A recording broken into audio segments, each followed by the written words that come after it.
Hello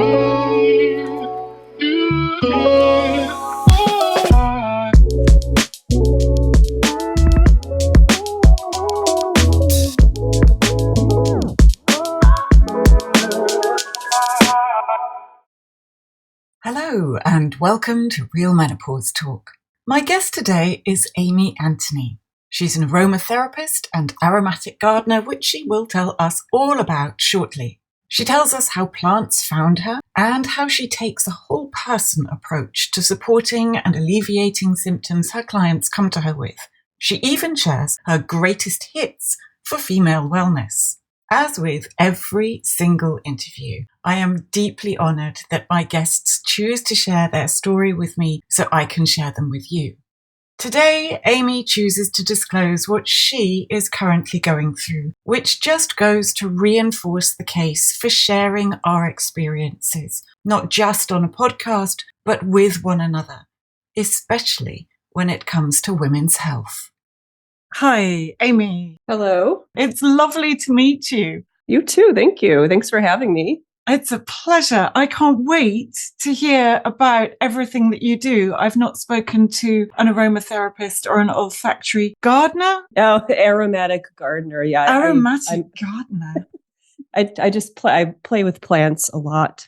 It sounds wonderful. My husband would be very jealous. He's turned into garden guy in the last few years and is cultivating plants and herbs and all that sort of thing, which is wonderful.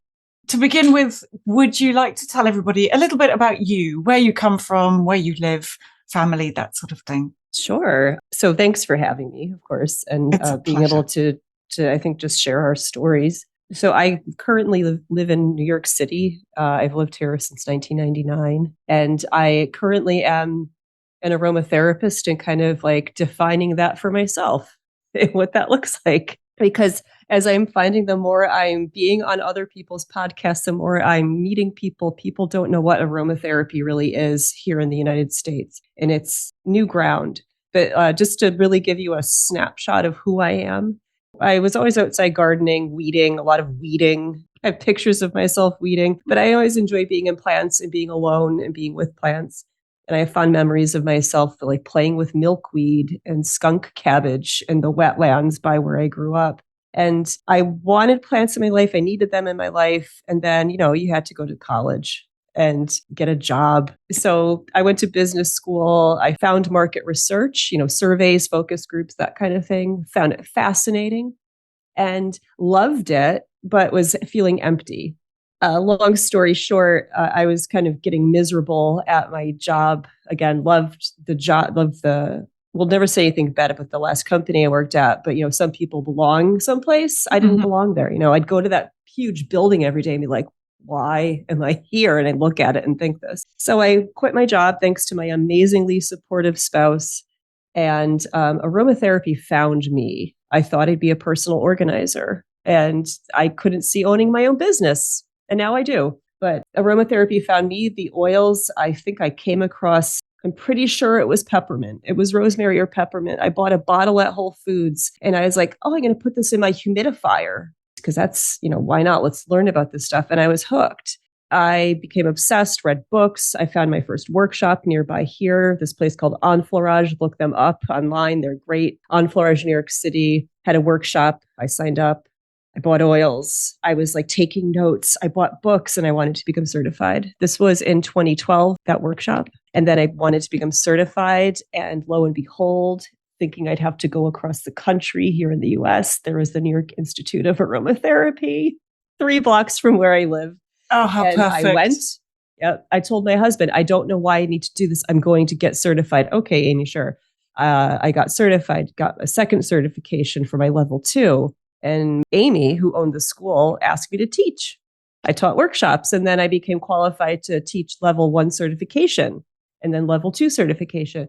So literally, I was lost. The plants found me through essential oils in a nutshell. And then I was asked to teach and take on this role that I never thought I'd be doing. And now I just won't shut up about it. That's the best way. When you find something that you're passionate about, just don't shut up about it, because then everyone else can learn and get the passion as well, which is great. Whereabouts in terms of perimenopause are you? So that's an interesting question because I got an IUD because full disclosure, never wanted to have children. And didn't want to. This was back when I was working in corporate America. Really didn't want my period. And I have had an IUD. I have my little card still, I think since 2012. It was around the time I took that workshop. Mm-hmm. And to this day, I have an IUD. So where am I? Good question. I have no symptoms of anything. I hate the word symptoms, but it's a dicey question. It is. I don't know. And sometimes life can be stressful, and so you might feel a certain way because life, and then later be able to attribute it to hormonal transition or hormonal fluctuation or something, some such that is similar. But if you don't feel anything, I think that sounds like a good thing. Symptom-free is a positive state to be in. Yeah. I was sharing with you, is it too soon to say that I have fibroids and I didn't know I had them? I'm 44 years of age and I had no idea I was in a lot of pain. And then it turns out I have this fibroid that's like huge. But it was just like the more I have spoken up, when I say to women, like friends, and like I had a massage recently, I just said something. She's like, I just had fibroids removed. And like the more I'm speaking up, the more like most women are like, I've gone through that. And like, why is no one talking about this? Anytime I went to get my checkup, nothing ever popped because she was always looking inside and checking out the IUD and stuff. Because my fibroids are on the outside of my uterus. And suddenly I just had this terrible pain. I'm like, this is not normal. And I called my doctor's office and then I had an ultrasound done.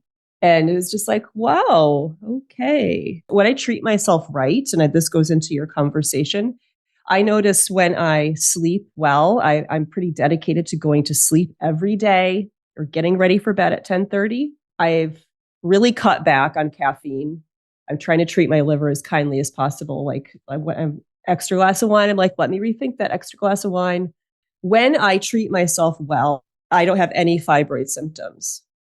So, I have my IUD and I'm treating myself well. So it's like, that's interesting, right? So I'm like, let me take care of myself as I go on this journey. And I'm not even turning to essential oils. I'm like, diet, make choices, go to sleep.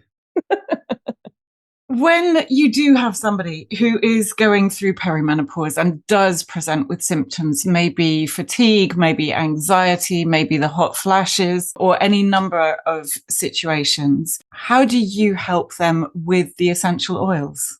Yeah, so this is a really cool question because in my training as an aromatherapist, we're always taught to look at the whole person and how are you presenting. So if someone wants to address the hot flushes, and I have some fun stuff to share, and we want to look at that, but we'd also have this conversation like I'm sharing of, let's talk about your diet. Are you getting enough water, your sleep, how much caffeine, how much alcohol? Like, let's just look at yourself. And the more you help yourself, the more your body is happy, right?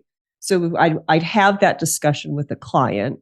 But I'm always going to go to the greatest hits saying, like, if this is related to your hormones and any transitions you are in life, I want to ask, I never ask people, like, I want women to get hormone panels done. Like, what are your levels? So you could find a baseline and then get, maybe test yourself and see where are your levels to really get a picture. And then we talk about how to apply oil. So let's say by the way, today, in my little ultrasonic diffuser, which I often diffuse hydrosols in, so not essential oils, I was diffusing clary sage hydrosol and Vitex hydrosol. Those are two women's friends for any stage of life.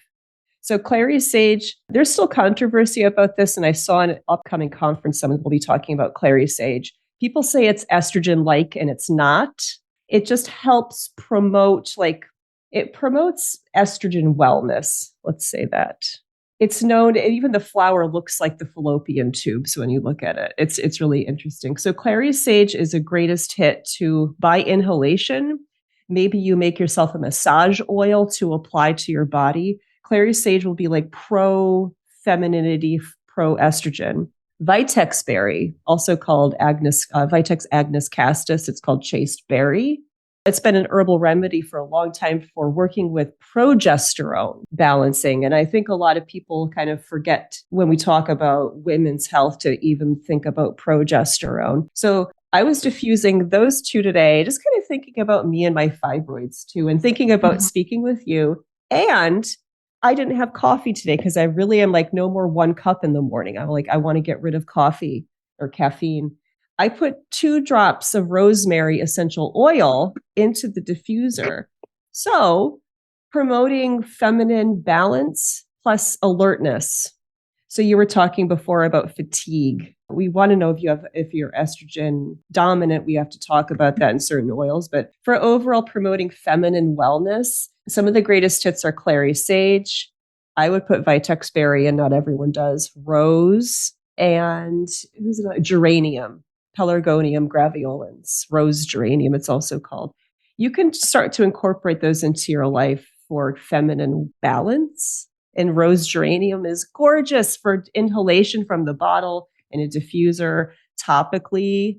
It's very balancing for the mood and emotions, which is really nice. And I need to shut up because I'd like to hear what you have to say. No, I'm in raptures. How does it work, though? I have a few oils and I'm obsessed with rosemary. I just love the smell. I love the taste, everything about rosemary. But how does it work? Does it work on your brain? Why? Yeah, what?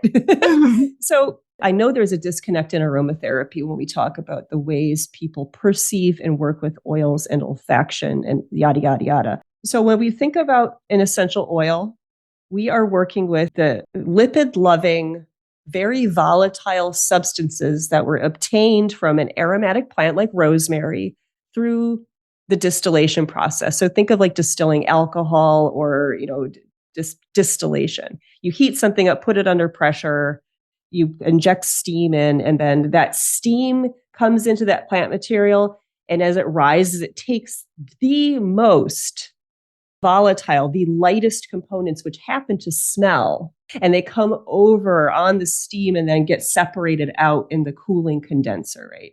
So they have an affinity for lipids. They're lipid loving. And this is important because to smell something, it has to attach to our receptors. Those are lipid loving. Our cells are lipid based, right? So again, these are tiny, tiny, tiny molecules, less than 20 carbons per molecule. So I just gave you 2 like really important things. They're very volatile, very light, very mobile, and very lipid loving. When you smell this, you're smelling like rosemary. I'd have to look this up, could have like 200 chemical components in a drop of rosemary oil, right? Wow. Yeah, 0.01%, it's small, but significant to the plant. You're smelling this. It's a substance. You're smelling it. You're recognizing it. Great. You're sometimes tied to memory association, which is part of aromatherapy. We're also working with these oils that are very, as a class, they're really antimicrobial, antibacterial in a sense. There's a lot of data on that because of agriculture and agriscience. A lot of them are anti-inflammatory to the mind and to skin and stuff like that. And a lot of them promote wound healing. And on that note, they work with our nervous system. You inhale, stuff goes into your bloodstream, right? So you have these molecules that could be detected within 20 minutes in your blood. I know there's data on that for lavender. So it's going around in your blood, and your liver has to metabolize this, and it will dock onto sites. You have receptors throughout your body. So when you smell rose geranium and you smell and I hope your listeners are listening, smell that as a normal breathing, like rose geranium for balancing for 30 seconds up to 3 minutes. And notice how you feel. And do that twice a day for 5 days. If you find you just feel like scattered and agitated, smell that if it's agreeable to you.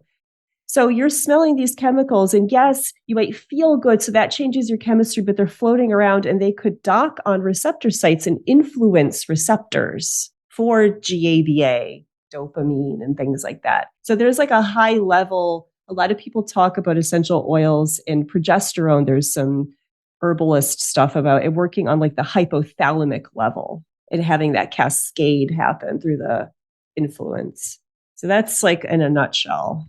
That makes so much sense and is fascinating because understanding actually what it's doing with receptors, that kind of validates its effectiveness far more for my brain anyway. So thinking about, some people like perhaps rose geranium, some people won't like the smell at all. So how do you find the right blend for a woman? And do you have to enjoy the smell for the oil to work? So yes and no. So one thing I like to say is if you don't like the way it smells, you're not going to use it.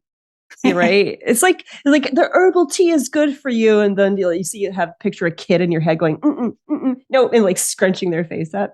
So as an aromatherapist, you'll like someone will come to me and say, "Oh, I have these issues. Let's talk about it," and then I will pick oils that I think would be beneficial, and then say, "Hey, let's build a blend together." And if you don't like the way something smells, we're not going to use it because I want you to crave applying your product. I want you to love your product and I want it to help you.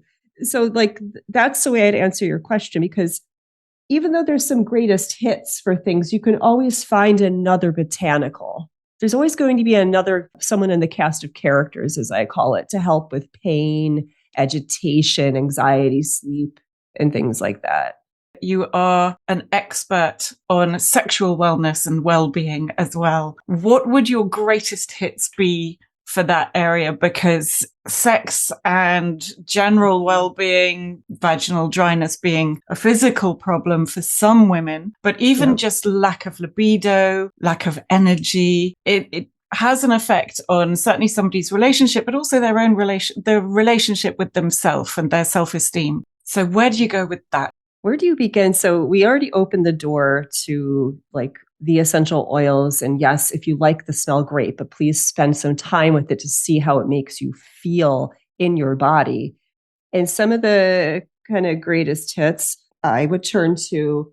So before I did mention clary sage, and I thought I brought up rose. Rose is as even the herb to drink rose petal tea is toning for the vagina, for the uterus. So really incorporating rose as the botanical into your life could be really nice. I'm weary of just meeting someone like for the first time on a podcast and saying, let's talk about internal use of stuff. Let's take some training. So I'm not encouraging that. Clary sage, I've seen it multiple times, and it doesn't mean it's for everyone, is euphoric. It can I've seen a room explode in a sense once when I was teaching and I had clary sage. I wish you could see me. I wish you guys could see it. It just people can become excited and heady and really exuberant and euphoric. And that's something to think about blending with. Rose is a friend for especially women, all ages, but as we age, for moisture. But rose is for the heart compassion. I think it's a true time-old story for just practicing self-love and compassion to be like, I'm okay with this. This is me now.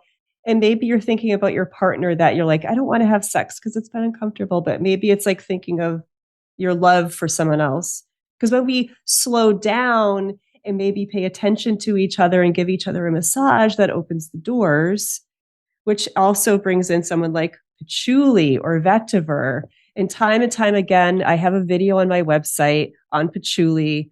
And every time I work with patchouli, it just helps you sink into where you are. And I always say it helps you get into your hips. So think about your lower chakras, into you, and settling in and feeling like, hey, yeah, let's chill out and maybe spend time together and think about warming up.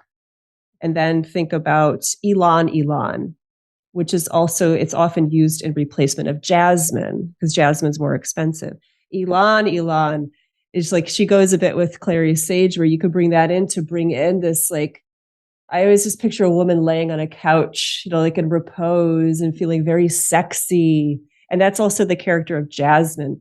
So I'd like to think there's science. I don't know that these bring in oxytocin feelings. I don't know if it's working with oxytocin. I wish I knew, but I named a few there that are bringing in that in your body, floral, sensual, gorgeousness. And this could be really nice, a blend I always get my dilution off after all these years. If I take a 1 ounce bottle or 30 ml bottle and put like 15 drops of oil in there, that could be very nice.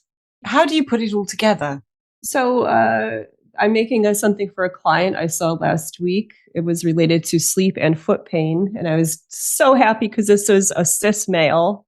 I will present the oils and select 3 to 5 oils. We're not making perfume, right? Where I'm like, maybe I present 8 to 10 oils. Say, let's find a blend that works. 3 to 5 oils. And let's say this was for essential patchouli. I'm picking patchouli, ylang-ylang, and rose. Those go very nicely together. I will pre-blend it in a little bottle. So I would first be like, hey, are we going to make you a massage oil, bath salts? We'd figure out how the person wants to work with it because not everyone likes those roller balls and stuff. So you like the way your blend smells. You want to apply it. How will you apply it? So that delivery mechanism, like I'm holding up a body oil right now, 2 ounces. If you like that, well, if I'm going to make you 2 ounces and it's going in your body, I need to blend my essential oils so they fit in a proper and safe dilution rate because essential oils are incredibly concentrated substances that are very powerful and can actually give you reactions on your skin, right? We can become irritated on the skin. So I was just giving you a classic before. If I was blending a 2 ounce bottle, I go in a dilution rate at like 2.5 or 3%. So like 30 drops of my blend. And then I blend my patchouli, rose, and ylang-ylang based on olfaction. Because you could do 5 drops, 5 drops, 5 drops, but rose is really expensive. It's also really intense. So you think about how am I going to blend this to make it smell almost like perfume. And not every aromatherapist will blend that way, but many do. It sounds like such a skill and an art. So you are blending science and art, and it's super personal to the person that you're working with, both on symptoms or what they want to achieve from it, as well as how it comes out. It's amazing. Like you mentioned your fibroids earlier, and you said that you were going to have medical intervention. Can I ask, does that mean surgery? Yes, I am opting for surgery. Many of my guests and listeners as well have had a hysterectomy or fibroids removed, obviously surgery. So do you have any recommendations for healing mentally as much as physically post-surgery? I'm going to be my own case study. So I think I should follow up with you. Yes. I'm just going to share this with you because obviously having surgery is a personal choice. And I was thinking if these were smaller, I have one, I'm just like, when I saw my MRI results, I was like, what? I thought about this a long time and I talked with close friends. I was like, okay, I thought about getting a hysterectomy and I hate that word. I hate that word so much. We need to get a new word, hysteria, right? God. And now I think I'm just going to get the fibroids removed. So I'm mentally ready. I've prepared myself. I did what's right and what feels right for me. And I wasn't listening to other people, but taking input. So I'm prepared mentally. So I'm going to have the surgery. And what I will do is I'm going to make myself a gorgeous body oil with essential oils after I'm told I could start to work with the wound. I don't care about scarring, but it's something I'm a case study for myself. I do want to see how these gorgeous nut and seed oils help. So rosehip oil is going to be nice. Tamanu oil is going to be nice. I will be working with probably rose essential oil, likely sandalwood, which is, be careful with that because it's over harvested. I might use rose geranium, but I will be making myself a topical application to love my body. I haven't wanted to have sex. I'm like, there's this thing inside of me that's huge. I feel disgusting, but I try to keep myself in a positive mindset every day. So I will be, as I share, doing topical application. And I'm going to do what I do most days is I try to wake up and I say, like, I'm grateful to be here. I'm happy to be here. If I feel down, I really encourage, if your listeners are inspired by some of this, like, go find an aromatherapist by you, a local one.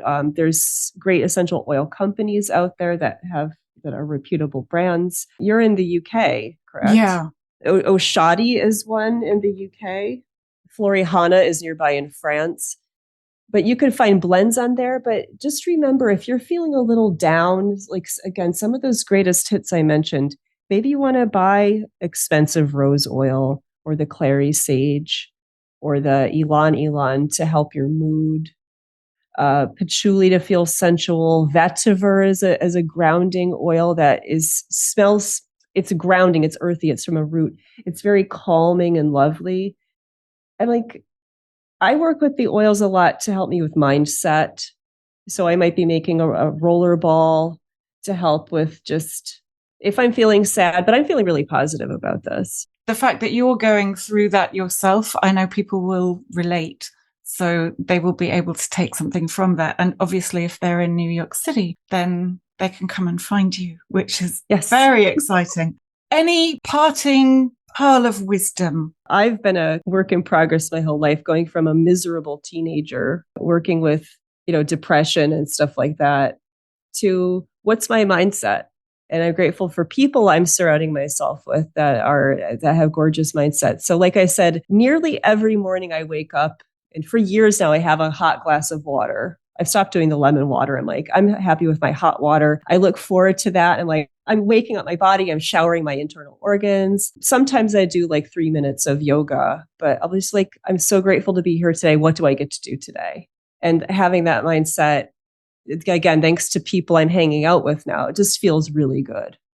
Thank you so much, Amy, for your time and your knowledge. And I really hope that your surgery goes very well and everything else. Thank you. I love this. It's a pleasure meeting you. Thanks for having me. Thanks, Amy. Take care.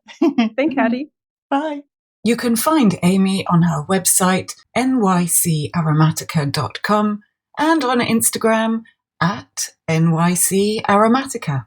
Follow us on the podcast app of your choice, and please leave us a review as it signals to others where we are, how to find us, and how to learn more. You can also sign up to our newsletter. Simply go to realmenopausetalk.com, scroll down, and hit subscribe. Thank you for listening. I look forward to seeing you in the next episode.